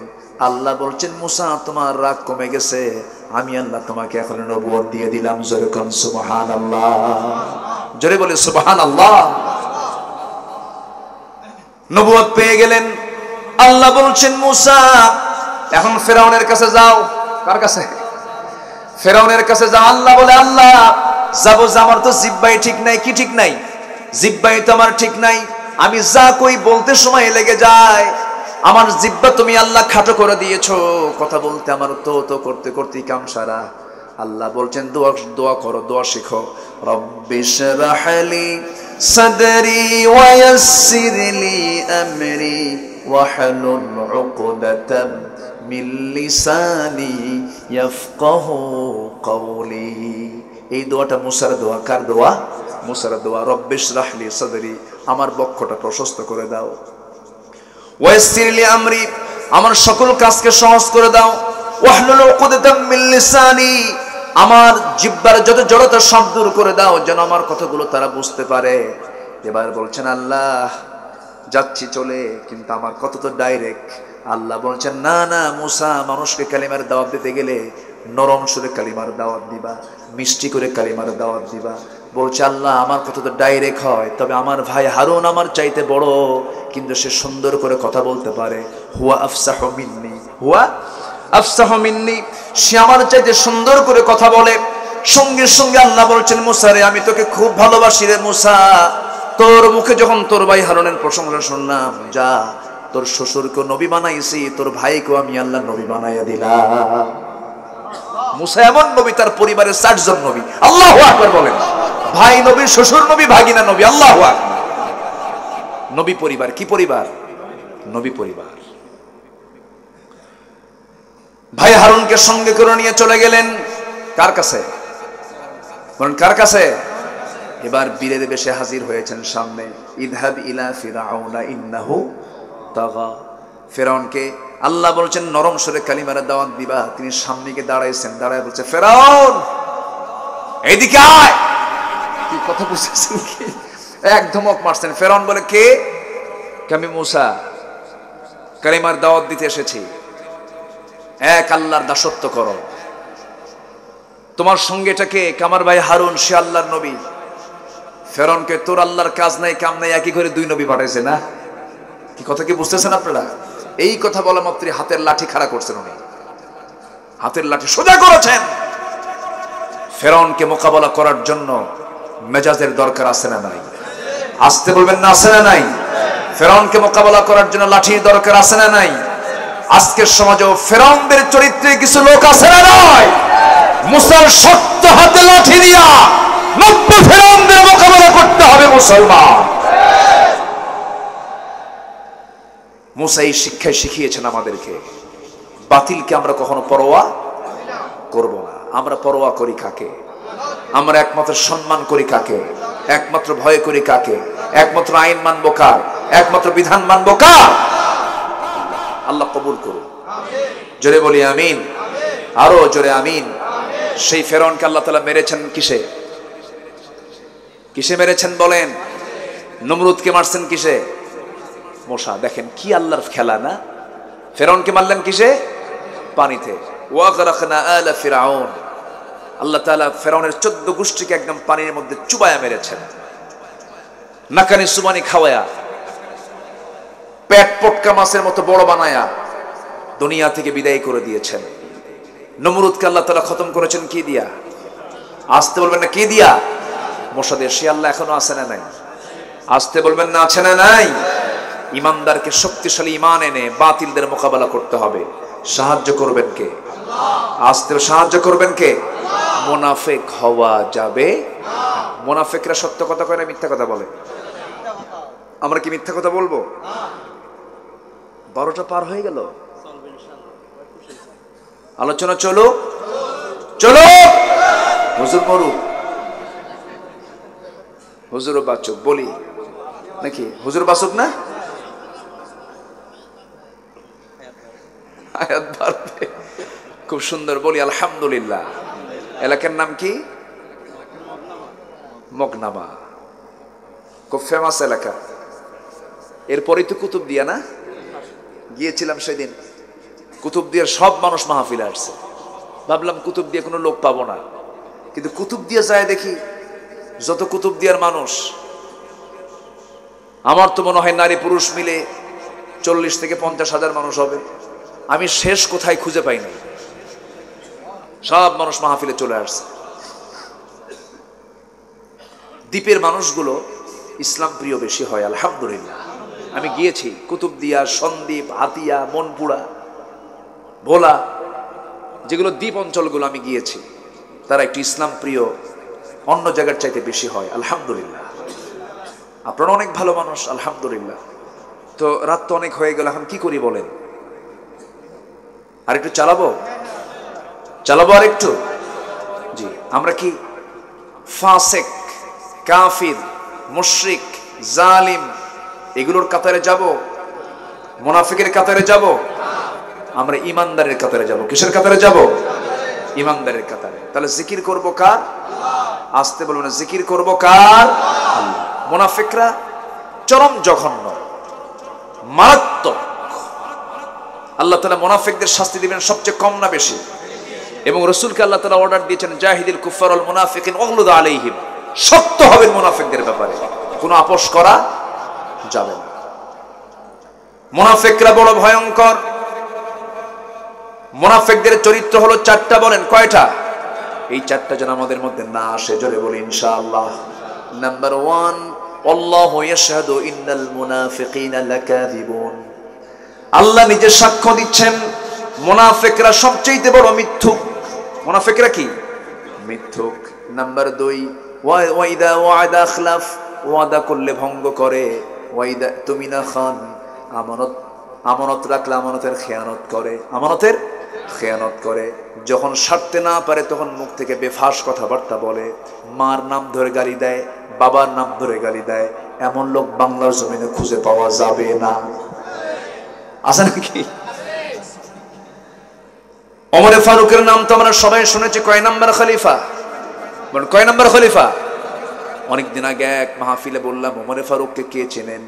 সামনে থেকে একজন ছোট্ট বাচ্চা দাঁড়ায় বলে, হুজুর আমাদের বাড়ির দোতলায় ভাড়া থাকে। কি কথা কি বুঝতেছেন? 2 নম্বর খলিফা ওমরে ফারুক রাদিয়াল্লাহু তাআলা আনহু, তিনি এক সাহাবীর সামনে গিয়ে দাঁড়ায় আছেন। কোন সাহাবী? যে সাহাবীর কাছে আমার নবীর লিস্ট করা মুনাফিকদের তালিকা ছিল। নবীর পিছনে তারা নামাজ পড়তো, নবীর পিছনে তারা ইক্তেদা করতো, চোখের পানি ফেলে ফেলে কাঁদতো, নবীর প্রতি দয়া মোহাব্বত দেখাতো, কিন্তু তারা আসলে মুনাফিক ছিল। এই সমস্ত লোকদের তালিকা আমার নবী যে এক সাহাবীর কাছে রেখে দিয়েছিলেন। ওমরে ফারুক রাদিয়াল্লাহু তাআলা আনহু একদিন ওই সাহাবীর সামনে গিয়ে দাঁড়িয়ে কেঁদে কেঁদে বলছেন, ভাই দেখো তো, নবী যে তালিকা তোমাকে দিয়েছেন মুনাফিকদের, ওর মধ্যে আমার নামটা আছে নাকি? চিন্তা করেন, আমার নামটা আছে নাকি? সাহাবী আশ্চর্য হয়ে বলছেন, ভাই ওমর, আপনার মাথা কি নষ্ট হয়ে গেছে নাকি? আপনার নামে এই তালিকায় থাকবে কেন? না, আমার মন মাঝে মাঝে বলে আমার ওই তালিকা আমার নামটাও থাকতে পারে, আমিও তো ভুল করে ফেলি। ওমরের মতো মানুষ সন্দিহান হয়ে যান, আমি মুনাফিক হয়ে গেলাম কিনা। হানজালার মতো মানুষ, একজন দামি সাহাবী, দৌড়ে দৌড়ে বাড়ি থেকে যাচ্ছেন আর বলছেন, না ফাকা হানজালা, না ফাকা হানজালা, না ফাকা হানজালা। নবীর কাছে গিয়ে বলছেন, ইয়া রাসূলুল্লাহ, আপনার সামনে বসতে পরে দুনিয়া ভুলে যায়, কিন্তু আপনার কাছ থেকে দূরে চলে আসলে দুনিয়ার কথা বারবার মনে হয়, আমি তো মুনাফিক হয়ে গেছি। রাসূল বলছেন, না রে হানজালা, সব ঠিক আছে, বইয়ের মুখে খাবার তুলে দেওয়া সাদগা, সন্তানদের দেখা ইবাদত, সংসার পরিচালনা করে ইবাদত। ও হানজালা, তোমার মধ্যে মুনাফিকের কোনো গন্ধ আমি খুঁজে পাই নাই। আমার ভাইয়েরা, সাহাবীরা যদি এমন আশঙ্কা করেন, আমাদেরও চিন্তার কারণ আছে না নাই? আসতে বলবেন না, আছে না নাই? আমরা দোয়া করি, আল্লাহ আমাদেরকে তুমি আল্লাহ মুনাফিকের সমস্ত আচরণ থেকে হেফাজত করো, জোরে বলি আমিন। মিথ্যা কথা বলবো, ওয়াদা ভঙ্গ করব, আমানতের খেয়ানত করব, বোনের সম্পত্তি বুঝে দেব, জোরে বলি ইনশাআল্লাহ। বাপ হয়ে অনেকে এমন আছে, নিজের বাবা নিজের মেয়েকে সম্পদ বুঝায় না দিয়া মেয়ের সম্পত্তি ছেলেকে লিখে দিয়ে মরে যায়। আছে নাকি? আছে না? আছে। হয়তো চক্ষু লজ্জায় মেয়েটা কিছু বলে না, বাবার জন্য কিছু বলে না, কিন্তু এই যে আপনি বাবা হয়ে মেয়েকে সম্পদ থেকে আপনি মাহরুম করলেন, আপনার জন্য জাহান্নামটা অবধারিত হয়ে গেল। আপনি তো আমানতের খেয়ানত করে ফেলেছেন, হকটা নষ্ট করে ফেলেছেন। অনেক ভাই আছে বোনের সম্পত্তি বুঝে দেয় না, বাপ মরে গেছে, এক যুগ পার হয়ে গেছে। আছে? বলি এগুলো বলি, একটু বলি। এক যুগ পার হয়ে যায়, দেয় না। মাঝে মাঝে আবার দাওয়াত দেয়, ভাই বোনটাকে নিয়ে এসে পিঠা খাওয়ায়, ঈদের মধ্যে দাওয়াত দেয়। মাঝে মাঝে দাওয়াত দিয়ে আস্তে করে পাশে বসে আবার ওয়াজও করে, বোন শোনো, তুমি আমার বড় বোন, আমরা তোমার কাছেই বড় হয়েছি, তুমি যে আমাদের সম্পত্তিটা বুঝায় নিতে চাও, একটা কথা, অংশ নিলে কিন্তু ধ্বংস হয়। দেখছেন কি ফতুয়া দিল? অংশ নিলে ধ্বংস হয়। এটা কি আল্লাহ থেকে নাজিল হয়েছে না শয়তান থেকে আসছে? এটা এরকম দুষ্ট কিছু আছে না নাই? আছে না নাই? এগুলো কি ইমানদারের কাজ না মুনাফিকের কাজ? বলেন বলেন বলেন, কার কাজ? মুনাফিকের কাজ। আমানতের খেয়ানত করা যাবে না। 1 টাকা আপনার কাছে কেউ পাক, এটা আপনার জন্য মাইনাস। কিয়ামতের দিন শাহাদাতের মতো এত গুরুত্বপূর্ণ একটা পথ, শহীদ হয়ে দুনিয়া থেকে বিদায় নিয়েছে, শাহাদাত নামক এই সার্টিফিকেট ক্যান্সেল করে দেবেন কে? কে ক্যান্সেল করবেন? ঋণ নিয়ে মারা যাওয়া যাবে না। আমরা ঋণী হয়ে মরবো না। জোরে বলি ইনশাআল্লাহ, আরো জোরে বলি ইনশাআল্লাহ। ঘুমানোর আগে কয়েকটা কাজ আমরা করি, ঘুমাতে যাব, মারা যাব। ঘুম মানে কি? ঘুম মানে কি বলেন? মরে যাওয়া। আল্লাহুম্মা বিসমিকা আমুতু ওয়া আহইয়া। আল্লাহ তোমার নামে মরে যাচ্ছি। আমুতু মানে কি? তোমার নামে মরে যাচ্ছি। অতএব মরি যখন যাব আমরা, ঘুমাতে যখন যাব আমরা, ঘুমানোর আগেই চিন্তা করব সারাদিন আমি যার যার সঙ্গে রাগ করেছি, কোনো রাগ করে থাকবো না, সবাইকে মাফ করে দিলাম। কেউ তো সুবহানাল্লাহ বললেন না। নাম্বার 2, যে ঋণগুলো ছিল ঋণগুলো শোধ করে ঘুমাতে যাব। কাউকে কথা দিয়ে কষ্ট দিয়েছি, মাফ চেয়ে নেব। বাপ মার সঙ্গে খারাপ আচরণ করেছি, পা ধরে ক্ষমা চেয়ে নেব। কারণ কখন মরে যাব ভাই, কারো তো কোনো গ্যারান্টি নাই। বান্দার হক যা ছিল তা ফেরত দিয়ে দেব। 3টা কাজ দ্রুত করতে হয়। নাম্বার 1, ঋণ থাকলে ঋণ পরিশোধ করা। নাম্বার 2, মানুষ মারা গেলে তাড়াতাড়ি কাফন দাফন করা। নাম্বার 3 হলো সন্তানটা প্রাপ্তবয়স্ক হয়েছে, প্রাপ্তবয়স্কা হয়েছে, তাকে কিসের ব্যবস্থা করা? বিয়ের ব্যবস্থা করা। এই সমস্ত কাজগুলো আমরা কখনো লেট করব না, দেরি করব না। এর মধ্যে গুরুত্বপূর্ণ একটা বিষয় হলো ঋণ। আজকের সমাজে ঋণের পরিমাণ কমছে না বাড়ছে? ভিআইপি কিছু ঋণই আছে না নাই? 2000 কোটি টাকার মালিক 3000 কোটি টাকা ব্যাংক থেকে লোন নিয়ে নিজের দখল করে নিয়েছে, আছে না নাই? কিয়ামতের দিন এগুলো ধরবেন কে? আসতে বলুন না, ধরবেন কে? আর এই সমস্ত আচরণগুলো ইমানদারের আচরণ না, মুনাফিকের আচরণ। মুনাফিকের আচরণ, এগুলো আমরা বাদ দিয়ে দেব। জিহ্বাটাকে কন্ট্রোল করব। জিহ্বা দিয়ে যা বলবো সত্য কথা বলবো, মিথ্যার কাছে যাব না, গীবতের কাছে যাব না। জিহ্বা যদি কারো ঠিক থেকে যায়, তার দেহটা ঠিক হয়ে যাবে। আর জিহ্বা যার নষ্ট হয়ে গেছে, তার জিহ্বাটা, গোটা জিহ্বা নষ্ট হওয়ার কারণে গোটা জিহ্বা, গোটা দেহটাই তার নষ্ট হয়ে গেছে। এই জন্য জিহ্বাটাকে ফ্রেশ রাখবো। জোরে বলি ইনশাআল্লাহ। কথা বলবো হক, খাবো হালাল খাবার। জোরে বলি ইনশাআল্লাহ। আল্লাহ কবুল করুন, আল্লাহ কবুল করুন, আল্লাহ কবুল করুন। জিকির মানে নামাজ। আল্লাহ তাআলা বলছেন জিকির থেকে তুমি গাফেল হবে না। এরপরে নাম্বার 2 আয়াতে বলছেন তুমি খরচ করো মরার আগে না মরার পরে? আল্লাহর পথে খরচ করো মরার আগে না মরার পরে? মরার আগে তুমি আমার পথে কিছু খরচ করো। আমি তোমাকে যে রিজিকটা দিয়েছি, কারণ তোমার সামনে কখন মৃত্যু আসবে তুমি তো বলতেই পারো না। নাম্বার 3 হলো আল্লাহ বলছেন শোনো, মৃত্যু যখন হয়ে যাবে তুমি তো নিজেও টের পাবা না কখন তোমার মৃত্যুটা হয়ে যাবে। এই জন্য মৃত্যুর প্রিপারেশন তোমাকে এখনই নিতে হবে, এই মুহূর্তে নিতে হবে। কারণ তুমি কালকে বাঁচবি, পরশু বাঁচবে, এমন গ্যারান্টি তুমি দিতে পারবে না। আল্লাহ বলছেন মৃত্যুর সময় যখন হয় কাউকে কোনো অবকাশের সুযোগ দেওয়া হবে না। 1 মিনিট আগেও হবে না, 1 মিনিট পরেও হবে না। এই জন্য সর্বক্ষণ আমরা প্রস্তুতি নিব মৃত্যুর। আল্লাহ রসুল আমার সুন্দর করে বুঝায় দিচ্ছেন। কি সুন্দর করে বলছেন, ইদা আসবাহতা ফালা তানতাযিরিল মাসা ওয়া ইদা আমসাইতা ফালা তানতাযিরিস সাবাহ। সকাল যখন পাবে সন্ধ্যার অপেক্ষা করবে না, সন্ধ্যা যখন পাবে সকালের অপেক্ষা করবে না। সব কাজগুলো কালকে করব নয়, ইমানদার কালকের অপেক্ষায় থাকবে না, ইমানদার আজকেই করে শেষ করে ফেলবে। আমরা এমন কাজগুলো করব। জোরে বলি ইনশাআল্লাহ, আরো জোরে বলি ইনশাআল্লাহ। আল্লাহ কবুল করুন, আল্লাহ কবুল করুন। আসেন দোয়া করুন। কি করব? করব না আর 1 ঘন্টা চালাবো? চালাবো আরো 1 ঘন্টা? কার আপত্তি নাই? ওনারা কতক্ষণ থাকিবেন? ফজর লচ্ছি থাকবো। খুব ভালো, জি বলি আলহামদুলিল্লাহ। না আমরা আর বাড়াবো না, আমিও পারছি না, আমি খুব ক্লান্ত হয়ে গেছি। আল্লাহ তুমি সবাইকে যতটুকু কথা বলা হলো সবাইকে আমল করার তৌফিক দিয়ে দাও, জোরে বলি আমিন। আমাদের চেয়ারম্যান মহোদয় তিনি বসে বসে আলোচনাগুলো শুনলেন, আমি এতেও খুশি হয়েছি, কারণ অনেক চেয়ারম্যানরা আসে আনাকুম জানাকুম, গেলাম ঘুরলাম সালাম দিলাম চলে গেলাম এরকম, কিন্তু না, আমাদের চেয়ারম্যান মহোদয় তিনি আজকের মাহফিলটার সৌন্দর্য বাড়িয়ে দিয়েছেন, বলি আলহামদুলিল্লাহ। চেয়ারম্যান সাহেবের কাছে আমার একটা দাবি আছে, ওনাকে দাঁড়িয়ে রাখতে হবে। কি কোন আপনারা বলেন? আপনাদের চেয়ারম্যান না উনি? আপনাদের চেয়ারম্যান না? জি, আগামী মাহফিলে আমরা তাকে দাড়িওয়ালা দেখতে চাই। এত আসতে বলেন আপনারা, জোরে বলে ইনশাআল্লাহ। আপনাদের দাঁড়িয়ে রাখার দরকার নাই তো, হুমকি তো ভালোই মারলেন চেয়ারম্যানকে, নিজেদের দাঁড়িয়ে রাখার দরকার আছে না নাই? আচ্ছা জি, আমি যদি মাইন্ড করলেন না তো, আবার দাড়িওয়ালা ছিলেন মুহাম্মদ সাল্লাল্লাহু আলাইহি ওয়াসাল্লাম, বাস এটা ক্লিয়ার কথা। রাসূল দাড়িওয়ালা, আমিও দাড়িওয়ালা, এত কিছু বুঝি না, তাই না? ঠিক আছে না?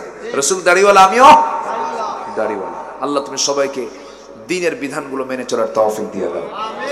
সবাই নামাজের মতো করে বসি। আমরা চাইবো কার কাছে? আল্লাহর কাছে আমরা চাই। যে সবাই বলি সুবহানাকাল্লাহুম্মা ওয়া বিহামদিকা আশহাদু আল্লা ইলাহা ইল্লা আনতা আস্তাগফিরুকা ওয়া আতুবু ইলাইকা।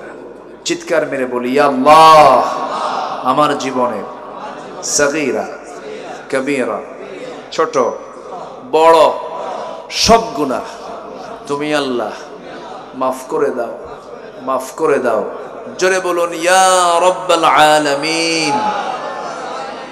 হ্যাঁ, নামাজের মতো করে আমরা একটু বসি, আমরা আল্লাহর কাছে চাবো আল্লাহ যেন আমাদের সকলের জিন্দেগীর গুনাহগুলোকে মাফ করে দেন।